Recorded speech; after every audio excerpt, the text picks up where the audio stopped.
Allô? Voilà, c'est la rentrée des classes, c'est un épisode spécial rentrée des classes.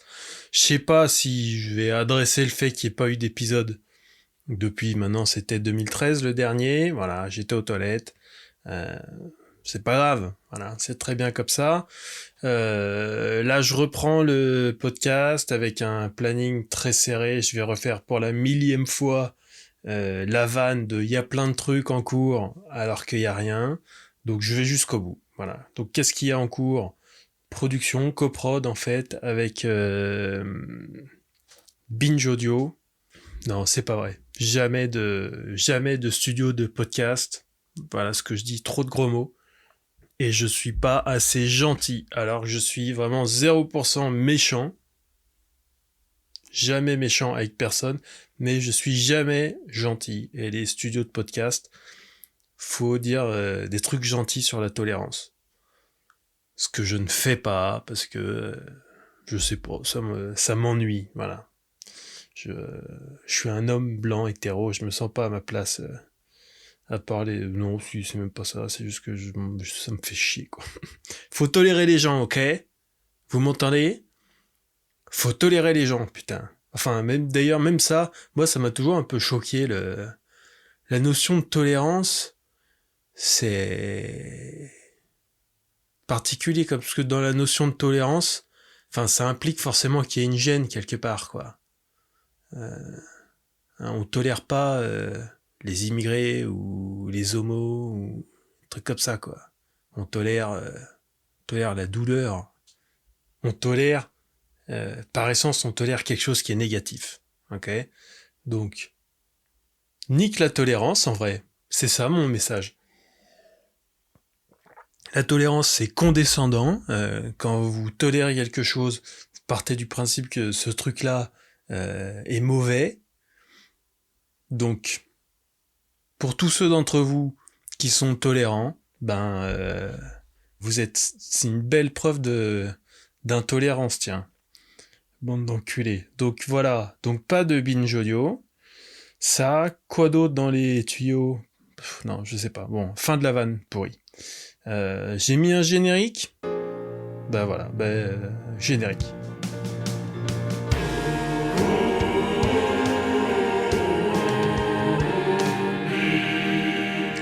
Ok, qu'est-ce qu'on peut raconter? Je vais regarder directement, on va les taper directement dans les notes. Oui, bon, il y a ça. Alors, il y a eu ça que j'ai fait pendant des mois. En fait, c'est pour ça, en fait, qu'il n'y a pas eu d'épisode de podcast. C'est parce que j'ai passé des mois et des mois, 24 heures sur 24, à mal traduire du français vers de l'anglais.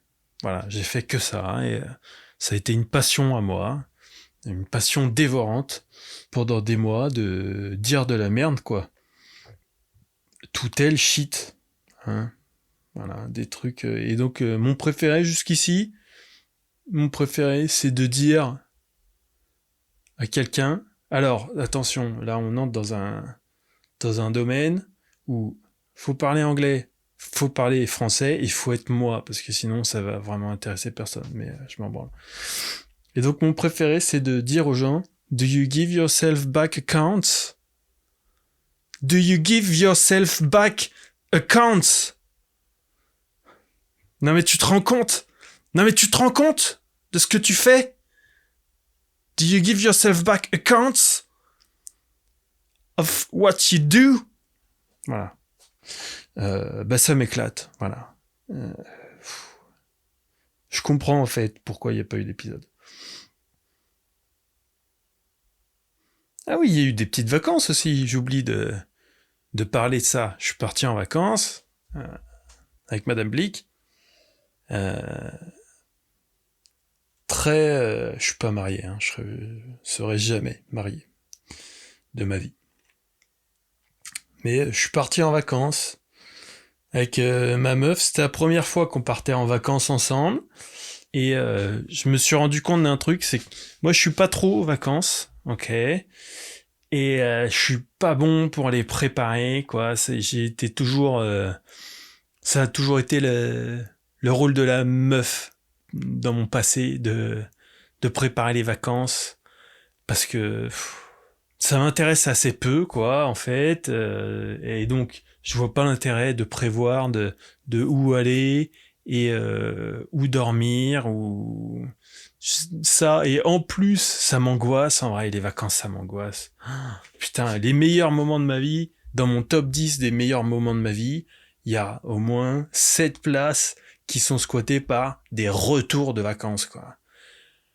Rentrer de vacances, c'est le pied. C'est vraiment là où je me sens le mieux, quoi.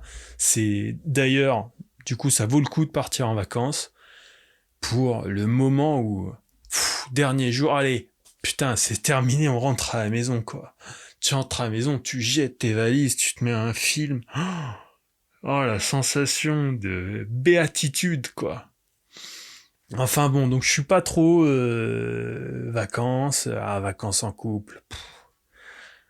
C'est dur, hein. J'ai déjà fait vacances en couple, c'est compliqué. C'est le piège, quoi. C'est vraiment tout peut partir en sucette, quoi.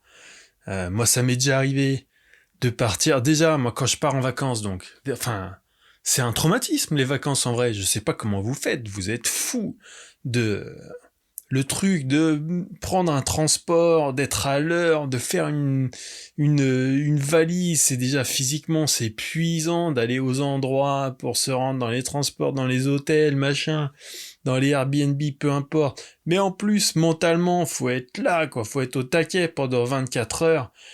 Comment ça peut être une source de plaisir pour qui que ce soit, quoi? Enfin, les gens qui adorent voyager, putain, vous êtes tarés, quoi. Bon.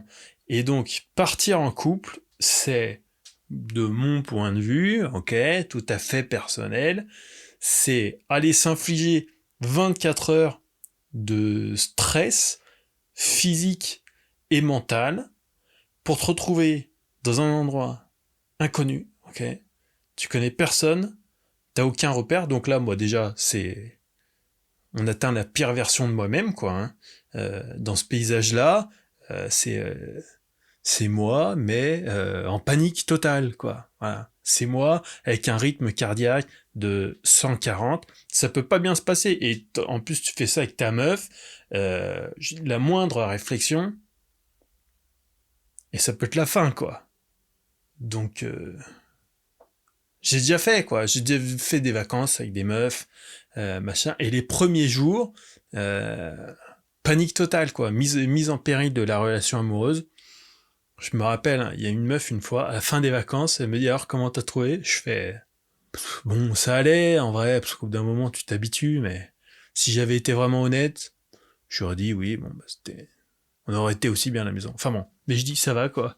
Et elle me répond et je lui dis toi comment t'as trouvé ça? Et elle me dit moi je pars plus jamais avec toi. Ah, enfin bon. Et elle a tenu sa parole. Ah. Donc, ok. Donc ça, c'est mon rapport aux vacances. Ok. Un rapport compliqué. Et donc là, il y a quelques jours de vacances en août. Et on se dit, on va partir. Alors, est-ce qu'on va machin? Est-ce qu'on va? On fait 1000 plans. Donc moi, je répète, je suis nul. Et j'ai pas non plus une grosse motivation. Je suis nul pour prévoir les vacances. Euh, et en fait, je crois que je me rends compte que ma meuf aussi, quoi. Elle a pas le drive qu'ont pu avoir certaines autres meufs dans ma vie. C'est pas toutes les meufs, hein, mais certaines autres meufs de vraiment faire 2 semaines de gestion de projet, ok, avec des tableaux Excel et tout le bordel. Euh, Là, je me rends compte que on a peut-être à peu près le même niveau d'aptitude, quoi. Et donc, il y a plusieurs plans en compétition, dont un plan qui est on part en vacances à la maison, quoi. Et ben, c'est celui-là qui a gagné. On est parti en vacances à la maison et c'était royal, quoi. C'était le paradis, meilleures vacances. Donc je sais pas, vous conseillez ça, quoi. C'est vraiment, c'est les seules vacances où j'ai été dégoûté que ça soit la fin, quoi. Hein, moi, d'habitude, à la fin des vacances, j'ai cette sensation de... Le fait de savoir que je rentre chez moi, j'ai l'impression que mes poumons, ils font 2 fois le volume habituel, quoi. Tellement j'ai l'impression de respirer d'oxygène et d'amour, quoi, et de bonheur. Le jour où je me casse des vacances pour rentrer à la maison, et ben là, ça me l'a pas fait. Parce que on était déjà à la maison et j'étais un peu dégoûté que ça soit la fin des vacances, quoi. C'était trop cool, quoi. Et c'était pas non plus la vie quotidienne. Déjà, c'était Paris en août. Le rêve, quoi. Putain, Paris en août. Paris vide, c'est tout le temps un bonheur, quoi. Et on s'est un peu préparé des trucs à faire, quoi. Je sais pas pourquoi dans la tête j'ai réussi. Elle aussi, je pense. J'ai réussi à switcher, quoi. J'ai réussi à être en vacances, quoi. C'est-à-dire, il y avait plus le stress des trucs. Déjà, je jouais pas. Ok, j'avais dit que j'étais pas disponible sur ces jours-là. Et c'était trop cool, quoi. Petit resto et tout, des petites bières en terrasse, petit cinoche, petite piscine. Putain, c'était génial, quoi. Donc, franchement, si vous savez pas où partir en vacances, partez chez vous, quoi. C'est génial. C'est génial. Hein, venez pas chez moi. Venez pas faire des vacances chez moi. C'est pas ça. C'est pas ça qui marche. Si vous venez faire des vacances chez moi, ça va être nul. Donc, ouais. Je vois ça parce que j'avais une note, d'ailleurs, vraie, en plus, putain, je suis vraiment un malade mental, quoi. Parce que je me suis mis une note quand même le premier jour des vacances, j'avais quand même la pression que ça rate. Putain, je suis un fou, quoi. Je suis vraiment impossible d'être détendu, quoi, quand t'as vraiment la pression de réussir tes vacances. C'est incroyable. Mais bon. Bah du coup, ça a réussi. Voilà. On est nul en vacances, et ben c'est génial. Après, faut voir, peut-être qu'il va falloir se botter le cul un jour ou l'autre pour partir au moins faire la Bretagne, quoi, ou la Grèce, mais non, on peut pas passer toutes les vacances à la maison. Mais, enfin, remarque, pourquoi pas. C'est cool, hein, en tout cas. C'est plus facile que l'étranger, quoi. Il y a un truc, alors moi, si je pars à l'étranger, il y a un truc qui se passe qui est étonnant. Mais d'y arriver de partir à l'étranger pour y vivre, même. Ce qui n'a rien à voir avec partir en vacances. Mais ça m'est déjà arrivé de partir en vacances à l'étranger. Tout m'est arrivé. Voilà. Ça m'est déjà arrivé de manger du maïs, par exemple. Vous savez bien que le maïs, la peau du maïs se digère pas. Donc ça m'est déjà arrivé en fait de manger euh, du, du maïs, d'aller aux toilettes, enfin, de faire ce qu'il y a à faire, quoi, et de regarder derrière moi, et c'était Gérard Jugnot, l'acteur, là, le gars du Splendide avec la moustache. Bon. Donc tout m'est arrivé. Voilà. Heureusement qu'il y a le montage. Et donc ça m'est déjà arrivé, par exemple, je me rappelle de partir 3 semaines en Indonésie. Je passais quelques jours à Bali. Ensuite, je suis parti sur une autre île. Ok. Ben, je me suis donc, voilà, sensation, bah, pas au top, pas au top. Et de finir le séjour à Bali. Et ben en rentrant à Bali, je me sentais à la maison. Il y a vraiment un truc du retour, quoi. Et à chaque fois que j'ai vécu à l'étranger, c'est toujours pareil, quoi. C'est quelques mois où chiant, où tu prends tes marques, et les marques, elles arrivent toujours le jour où je me barre quelques jours et que je reviens, quoi. Revenir quelque part, c'est une sensation énorme pour moi. Donc pour tous ceux qui connaissent un peu Freud, ça veut rien dire du tout. Voilà, c'est vraiment, Freud l'avait écrit, tout le truc des retours de vacances, ça n'a aucun intérêt dans aucune discipline. Ça, qu'est-ce que j'ai d'autre comme note? Mec qui rentre dans le métro, ouais, qui commence à faire la manche. Bah ouais.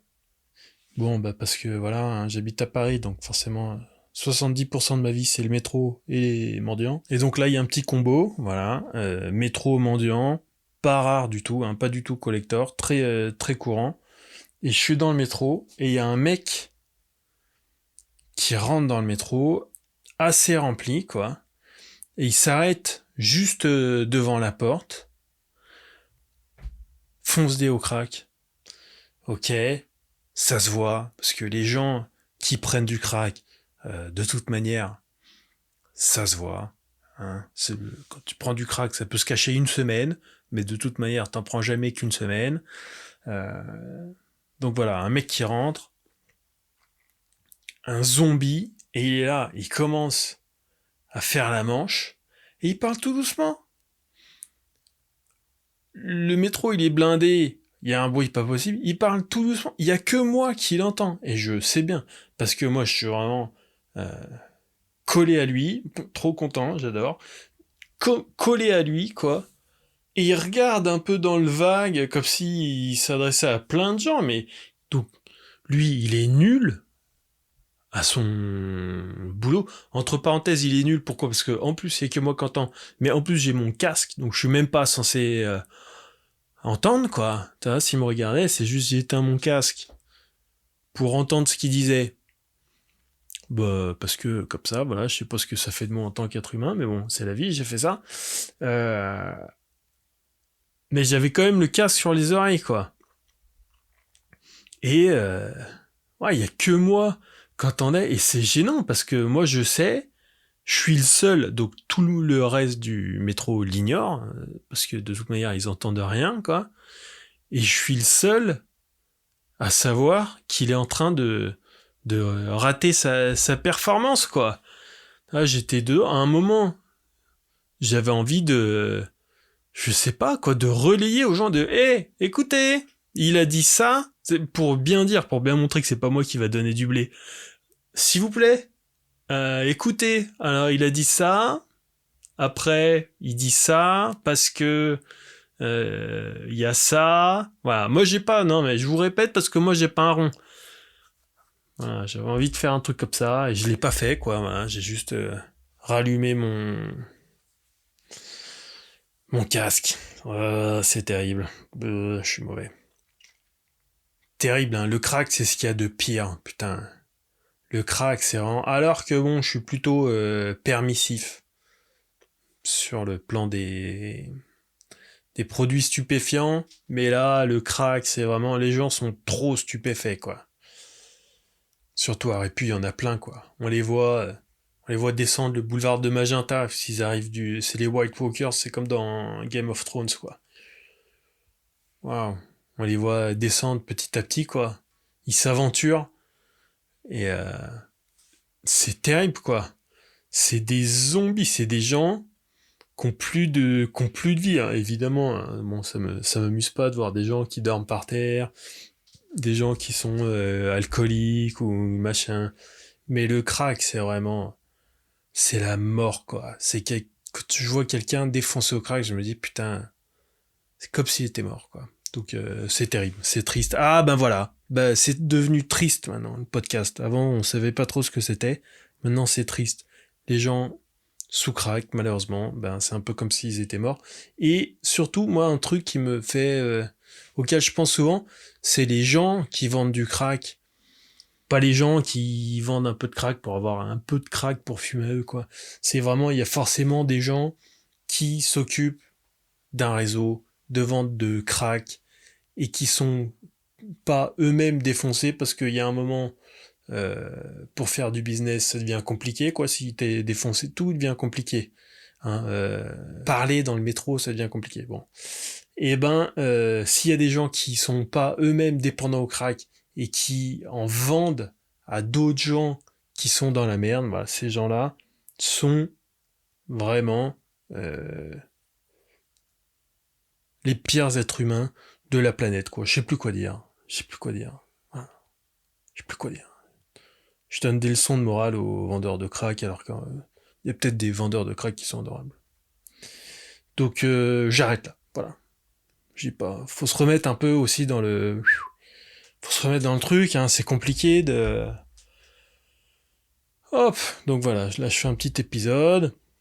J'arrête ici. Bonne rentrée des classes à tous. J'espère que vous avez votre petit cartable, vos petits stylos. J'aimais bien, moi, la rentrée des classes avec un nouveau sac, les nouveaux stylos et tout. Et t'es là, tu rentres en classe. Bon, je sais pas si j'ai donné mon historique, mais ça s'est mal terminé, quoi. Mais je crois que ça a très bien commencé. Voilà, merci de vous inquiéter pour moi. Brillant. Brillant, et puis... ouf, voilà. Ça s'est très mal fini sur le plan scolaire. Hein. J'ai pas vraiment fait des étincelles, quoi. Euh, mais je crois que j'y ai cru à chaque rentrée, quoi. Allez, putain. Ouais, cette année, ça va être ouf et tout. Pourquoi pas, quoi. Étudier, quoi. Travailler. Et puis, une semaine plus tard, vas-y, c'est bon. On va fumer des pétards, quoi. Enfin bon, donc, bonne rentrée à tous. Fumez pas trop de pétards. Les pétards, c'est de la merde. Si vous fumez plus d'un joint, c'est un podcast sponsorisé par le ministère de la Santé. Donc, pas de crack, voilà. C'est pas bien. Et les pétards, un par semaine maximum, ok? Bon. Sinon, je suis pampan cucu. Ok, mettez bien des petites étoiles dans les applications, tout ça. Mettez des commentaires, partagez le podcast avec vos amis, vos nouveaux copains. Vous allez vous faire des amis à la rentrée. Voilà, c'est comme ça un peu qu'on se fait des amis, quoi. C'est en partageant ses goûts. Ouais, t'aimes quoi, putain? Moi j'adore les Doors. Ouais, bon, bah dégage. Ok, et toi t'aimes quoi? Ouais, moi j'écoute comique. Ouais, je connais pas, c'est quoi? Bah c'est un podcast, c'est un mec qui parle tout seul dans une chambre capitonnée au fond d'un hôpital psychiatrique. Franchement, c'est top. Voilà, partagez comme ça, et comme ça les gens savent, euh, ils savent vous identifier, quoi. Ils se font une idée de quel type de personne vous êtes, parce qu'ils se disent, ah, tiens, ça c'est quelqu'un qui écoute comique. Voilà, faut peut-être pas trop de l'emmerder, parce que c'est un mec qui fait des choix de vie qui sont pas forcément trop rationnels. Voilà, des trucs comme ça. Euh, je vous fais des gros bisous. Qu'est-ce que... Je sais pas, voilà, c'est fini.